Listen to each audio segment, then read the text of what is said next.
It feels like a trope that parents used to scare their children into behaving well by telling them that if they used bad words, they were going to wash their mouths out with soap. But in the 2010s, children all over the internet flipped the script on those parents by voluntarily eating soap. This is meme history.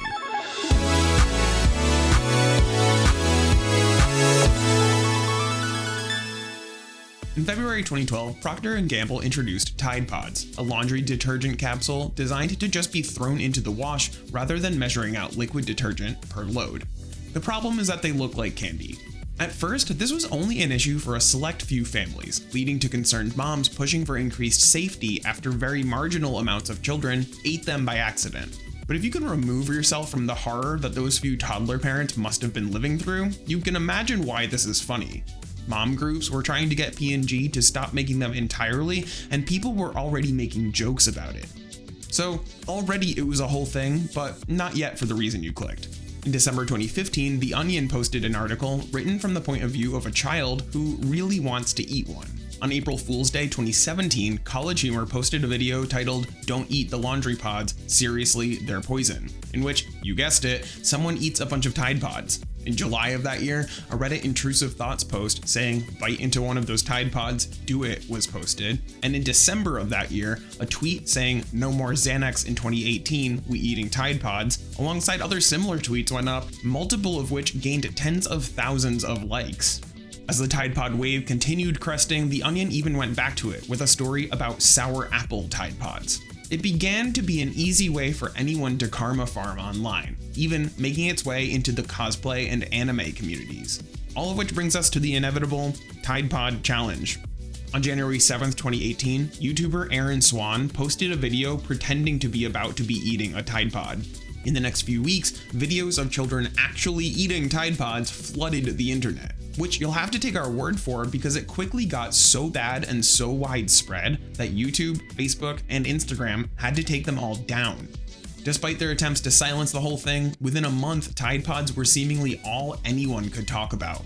A very fast and non-exhaustive list of examples includes the following. A Brooklyn pizzeria came out with Tide Pod colored calzones, a Tumblr came out with a recipe for Tide Pod looking Jello treats, someone tried to vape one, Tommy Lahren blamed the libs, and Natalie Portman rapped about eating Tide Pods on Saturday Night Live. As more and more young people began streaming videos of themselves voluntarily ingesting their clearly branded poison, P&G was forced to release statements they probably never thought they'd ever have to make, saying things like, "Laundry packs are made to clean clothes. They should not be played with, whatever the circumstance." Also, what a time to be alive and part of Tide's PR and social media teams. Maybe grasping at straws, Tide tweeted a video starring Rob Gronkowski, in which he said, "No, no, no, no, no, no, no." Alongside this, they also issued multiple tweets and replies directing people to poison control and urging consumers not to consume Tide Pods. Stores began locking Tide Pods up, memes began circulating of people eating and cooking with them, the New York State Legislature introduced a bill calling on P&G to make the appearance and packaging better and clearer, and then, pivoting, later in the year, Tide released the new Tide Eco Box. This prompted users to say that it looked like boxed wine. But if bizarrely Tide didn't get the memo here, they could take solace in knowing that they weren't the only ones. Because you know what's better for small children to be pounding than cleaning products, but not by a lot? Scotch. A year after Tide Pods were the hottest candy kids couldn't get their hands on, the Glenlivet released their own candy-shaped treats, which unsurprisingly were mocked by everyone who saw the promo video on Twitter.